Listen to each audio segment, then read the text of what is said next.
To add or remove camera filters in Samsung Galaxy A57 5G, first of all, you will need to open your camera app.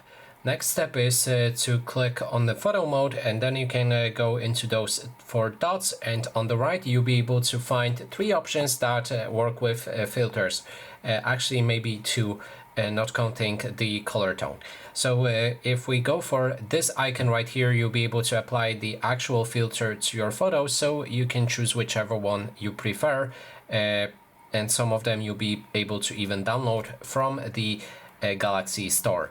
Then there's the other option right here, which allows you to adjust the smoothness of the skin when you take a photo of actual person.